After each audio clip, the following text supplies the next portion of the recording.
আমগুৰিত গাহৰি সিন্ডিকেট বন্ধৰ দাবীত প্ৰতিবাদ অসমীয়া যুৱ মঞ্চই ৬১ নং ৰাষ্ট্ৰীয় ঘাইপথ অৱৰোধ কৰি প্ৰতিবাদ সাব্যস্ত কৰে।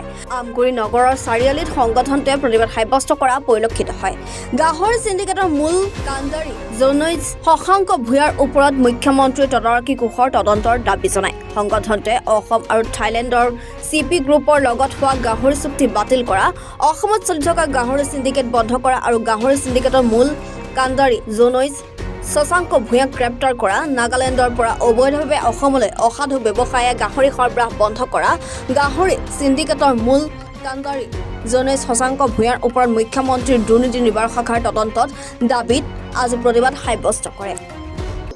চাওক, সকলো থলুৱা পালক মৰক, সকলো গাহৰি পালক মৰক, অকল এই জৈনক ঘূণ মাফিয়া 420 দালাল জৈনক শশাংক ভূঞাৰ পেটটো ভৰক। গতিকে এইটো স্পষ্ট কথা হবলৈ দিয়া নহব। গতিকে আমি অসমীয়া যুৱ মঞ্চৰ লগতে আমি সকলো জনগণক ওলাই আহিবৰ কাৰণে আমি আহ্বান জনাইছো। কাৰণ সৌসিদিনালৈকে আমি গম পোৱা নাছিলো যে ইমান এটা ধুৰণ্ডামী কাম আমাৰ এজন অসমীয়া ল'ৰাই কৰি আছে। বাহিৰৰ গতৰ এজন ব্যৱসায়ীয়ে কিবা এটা চিণ্ডিকেট লৈ আছে, আমাক ক'বলগীয়া নাই। কিন্তু আমাৰ অসমীয়া বেপাৰীসকলক যি মাধমাৰ মাৰি যি এই CP গ্ৰুপতকে যে ইমান ডাঙৰ এটা অজগৰ আমাৰ উজনি অসমত আছে আমি ভাবিবই পৰা নাছিলো। গতিকে এই CP গ্ৰুপতকে যি এই বৃহৎ যি এইডাল অজগৰ ইয়াত আছে, এই অজগৰৰ ওপৰত যদি অতি শীঘ্ৰে যদি অসম চৰকাৰে কোনো বিহিত ব্যৱস্থা নলয় বা প্ৰশাসনে যদি কোনো বিহিত ব্যৱস্থা নলয়, আজি আমি যি এই দুঘণ্টীয়া যি আমি পদবলী কাৰ্যসূচী লৈছো, ইয়াৰ পিছত কিন্তু আমি আমাৰ আয়ুক্তৰ কাৰ্যালয় আমি ঘেৰাও কৰিবলৈ বাধ্য হ'ম।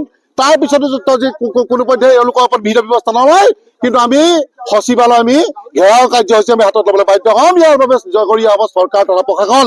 গতিকে আমি মুখ্যমন্ত্ৰী ডাঙৰীয়াক আমি অনুৰোধ জনাইছো, য'ত যি চিন্ডিকেট চলি আছে আমাক ক'বলগীয়া নাই, কিন্তু আমাৰ থলুৱা অসমীয়াৰ কথা ভাবি আপুনি যি গাহৰি ব্যৱসায় কৰিবলৈ আপুনি খুদ নিজে কৈছে, আৰু আপোনাৰ এই অসমতে যদি গাহৰি চিন্ডিকেট চলি থাকে তাতকে আৰু লজ্জিত কথা নহ'ব মুখ্যমন্ত্ৰী ডাঙৰীয়া।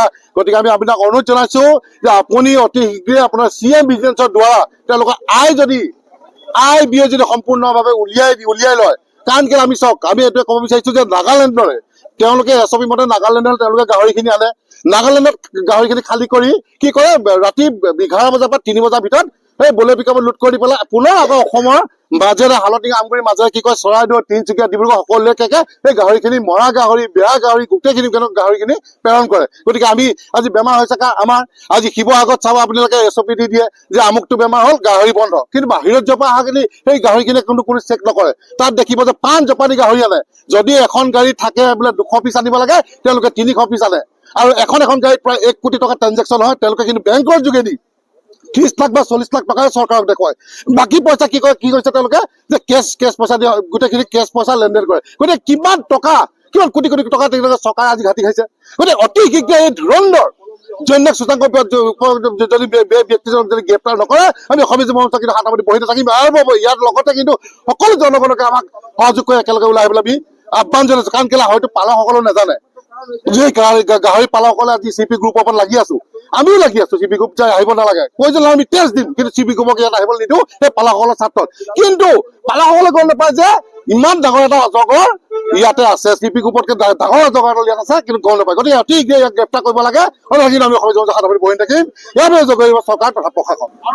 যিটো সময়ত অসমৰ মুখ্যমন্ত্ৰী মাননীয় হিমন্ত বিশ্ব শৰ্মাদেৱে গাহৰি পালনৰ জৰিয়তে স্বাৱলম্বী হোৱাৰ কথা কয়, যিখন BJP চৰকাৰে বিভিন্ন আঁচনিৰ জৰিয়তে অসমীয়া যিসকল থলুৱা ব্যৱসায়ী আছে সেই ব্যৱসায়ীসকলক স্বাৱলম্বী হোৱাৰ কথা কয়, সেই একেজন মুখ্যমন্ত্ৰী কিন্তু নিৰ্দেশত আমি দেখা পাইছো যে বৰ্তমান সমগ্ৰ অসমতে গাহৰি চিণ্ডিকেট চলি আছে।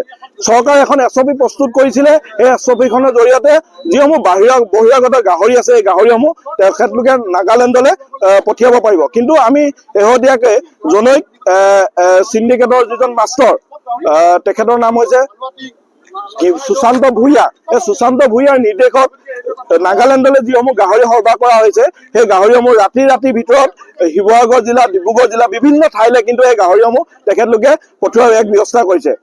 এই যিজন ভূঞা উপাধিৰ জনৈক যিজন ভূঞা উপাধিৰ নিৰ্দেশত এই সমগ্ৰ যিটো চিণ্ডিকেট কাণ্ড সংঘটিত হৈ আছে এই ভূঞা উপাধিৰ ব্যক্তিজনক কিন্তু চৰকাৰে আজি পৰ্যন্ত কিন্তু গ্ৰেপ্তাৰ কৰাৰ কাৰণে তেখেতলোকে কোনো ধৰণৰ ব্যৱস্থা গ্ৰহণ কৰা দেখা পৰিলক্ষিত নহল, যাৰ বাবে থলুৱা যিসকল গাহৰি পালক সন্থা আছে গাহৰি পালক সন্থাৰ ওপৰত প্ৰচুৰভাৱে মাধমাৰ পৰিছে।